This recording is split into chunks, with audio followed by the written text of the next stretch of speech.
Pax Christi Nigerian Catholics. This was the Catholic Archbishop Emeritus of the Catholic Archdiocese of Owerri, Most Reverend Dr. Obinna, Anthony Obinna, who was speaking at the 4th Diocesan Synod of the Catholic Diocese of Enugu, which was themed Faith and Practice in Enugu Diocese, Challenges and Opportunities. Now, the Archbishop Emeritus was speaking on the problem of Osu and Ohu in our communities. And for the benefit of those of us who may not understand, the Igbo caste system, which he was referring to here, talks about the traditional Osu caste system, a social hierarchy in Igboland that segregated individuals based on their perceived social status. The Osu were considered outcasts, often dedicated to deities, and were restricted from marrying or fully interacting with the diala or freeborn. While the Osu caste system has been officially abolished by traditional institutions in many areas, its effects persist due to lingering social stigma. Now, this was basically what the Archbishop was talking about. So take a listen to his insights and reflection on the problem of Osu and Ohu in our communities and the story he shared while he was giving this presentation. It was very, very educative and entertaining too. His Grace just has this way of lacing very serious topics with humor, and that is one of the great characteristics of an amazing teacher. So take a listen.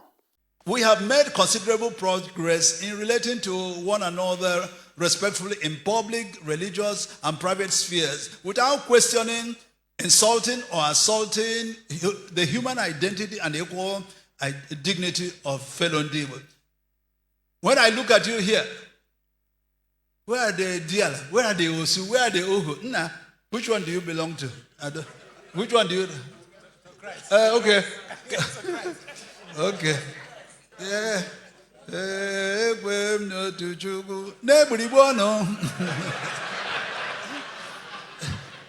So, I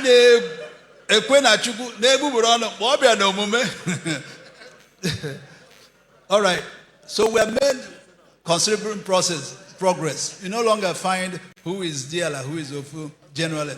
We go to markets and shops anywhere in Igboland and buy what we need without raising questions about the identity of the producers, like Bishop Obodo producing a lot of goods from his farm. When you come to buy there, do you ask, who are the workers? We travel in cars and buses in the company of drivers and fellow passengers whom we do not know personally. It is mainly in three areas of Igbo social relations that fundamental corrections need to be made. One, marriage, eze, Igboship, chieftaincies, and land possession. Marriage based on same identity and equal dignity. I want to thank those who have taken initiatives, whether formally diala or Osu or Ume, who have approached me. In fact, those who first approached me were the so-called diala who wanted to marry, and their parents say over their dead body. And in fact, I called the father of one girl who was marrying a Hausa person, and the father went and discovered that the mother was Onyibo before becoming mother to Hassan. So her husband, Bu Onyausa, mana the father, the mother who came from Omowa Ngobala and got married to Kaduna, Nobu from an Osu family. And so the daughter came to me to say, my father is opposing this. I called the father who was at the time in Los Angeles. I say, dear father, he was in America. I said, your daughter has approached me over the marriage intended with Hassan, an Hausa man. He said, it will be over my dead body. I said, don't say that seriously. You don't know today or tomorrow. 3 weeks later, the man babbied. The man died. The man died. 3 weeks later, the man died. Is it because of the call I made to him? And I had to give permission for him to be buried because the time was, at that time, we had only 18 days for burial. So I had to give extension for this man to be buried. And after the burial, the marriage took place over the dead body. So, according to the bishops, all Igbo sons of married age are free to marry Igbo daughters of their choice on the basis of their natural equal identity and dignity as humans and children of God. So relying on the church's code of canon law, number 24, paragraph 1, which states that no custom which is contrary to divine law can acquire the force of law, the same bishops go on to say, since the diala, amadi, osu, ume, ohu divide is contrary to divine and natural law, it is by that very fact reprobated and abrogated. Fortunately, even before the bishop's recent directive, young Igbo sons and daughters with a clear understanding of their true identity and equal dignity as children of God have gotten married in the Catholic Church, and more are coming, thereby defying the opposition of parents and relatives based on caste stigmatization and discrimination. With more prophetic courage and practical examples of marriages without reference to the old prejudicial questions about the identity of the intending couples, the obnoxious divide among Igbo will continue to collapse. Recently, I attended the wedding of the so-called former Osu, former diala. The sister of the lady who was supposed to be diala, former diala, called me from America and said, Archbishop, I say, ịchọka nwanne m nwaanyị jee lụọ onye osu asịgbakwa gị si ya Chineke gọzie gị ebe America ya ha nọ mgbe ị lọtara anyị ga-ahụ ihu na ihu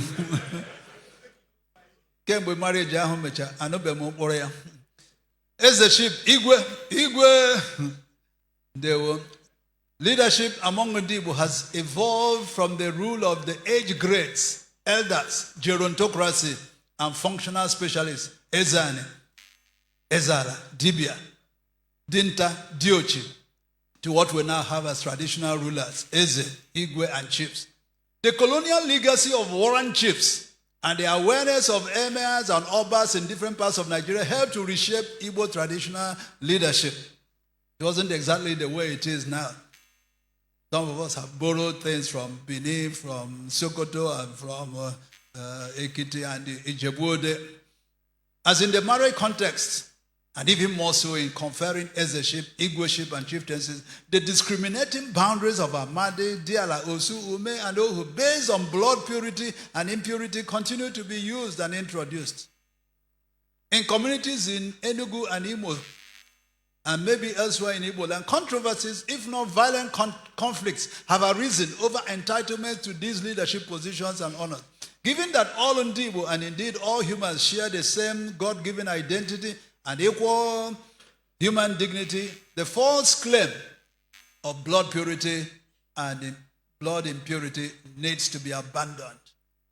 So, land possession, access to land and land possession in Igbo traditional came largely through ancestral hand-ons and heritage. But with the movement of peoples from place to place, just as we are moving to America, moving to Finland, I think Simon is still there. But with the movement of peoples from place to place for various reasons, including forced migrations, access to land and land possession became contentious. A major cause of fights and killings in Igbo land is traceable to struggles over land ownership and access. A factor that plays into the disputes, struggles, and fights is the Igbo caste system, which by its divisive trust entered into skewed land possession and access. Other institutions of government, church, business, industries, and schools have entered into the matter. So that land matter access have become a legally complicated field of action and reaction, a money gulping or spinning affair. Nonetheless, the Catholic social teaching on land use, guided by the principle of the universal destination of goods, will help us in Igboland to understand that the earth and its resources created by God is meant for the benefit and use of all humans. No human, nobody is the absolute owner of land. Therefore, wherever there are land cases or land disputes in Enugu and in other parts of Igboland, equity, the just allocation of land, and fairness, a visible sense of balance in possessing and sharing land should be observed. In the saving light of God and the loving spirit of Christ, a new Igbo world needs to emerge with a new set of God-loving and selfless leaders in our communities. Questions, comments, further discussion? Yeah, guys, yeah. This needs a standing ovation too. Yes.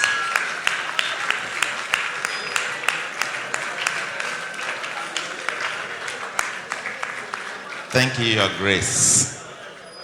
Thank you so much. More so, actually. And His Grace did not disappoint. However, I believe this issue of caste system in the southeastern part of Nigeria is a mindset problem. A problem that, to be very honest, will take a long time for a lot of people to outgrow and overcome. It's so bad that even priests are discriminated against. Take a listen to this testimony that a priest gave, and then you will understand what I mean. 3 points, 3 words, Ofu bu enjoy kelo. Elozokwania. Nke wa bu nos onekwu maka reclaiming our true identity as Omo Chukwu. It will neutralize all these things. But then he talked about resistance. Resistance. Na ndị ụka ekwero anabata ihe ụka na-ekwu gbasara ihe a. Oh, one professor, Simon Ottenberg, he's an American, he worked in Afikpo area, anthropologist. He made a statement and he said about the Igbo, and I quote him, paradoxically, of all Nigerian peoples, the Igbo seem to have changed the most while changing the least. Or not the home korakadiaim. What is serious? And it's a paradox. Why changing the most? Why changing the least? That's to say, they rush into the church. Catholic Church in Nigeria, for example, is practically an Igbo church. Huge demography. But while they rush into the church, they refuse to do that thing, the church. So it falls in line with this resistance that the Archbishop has brought up.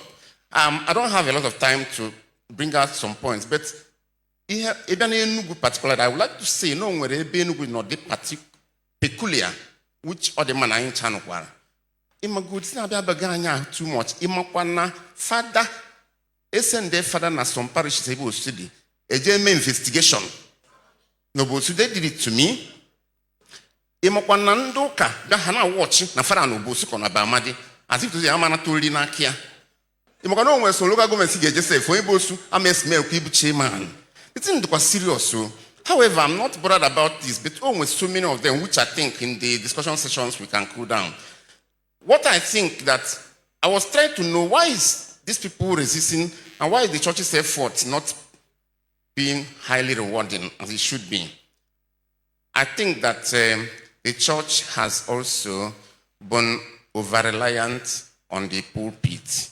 We also need practical actions. And what I'm actually meaning by practical actions is Obinna ga-enwe committee, church ga-enwe agent, government enwe agent, ndị Igwe enwe agent, ndị members of Ndabus Ohusamari and on that committee, and also Catholic Church, ndị Anglican Church, ndị Pentecostal Church can help. It's a huge committee. Ga-enyezi discuss or team project here ihe government nwere ike ijoreze an edict. Governor Simbo na-ekwu na ọ bụ na idegodo law, it may not work. It will work because we get work before. If you go to Efuri Doha, when the government pulled down the shrine, The wives of Efulu went home and married other husbands. Till today, free people married them. In Ibagwa Nike, Ibagwa people do not marry Amoji people centuries. One man broke it. The man married Igwe Ibagwa. Thank God he's here.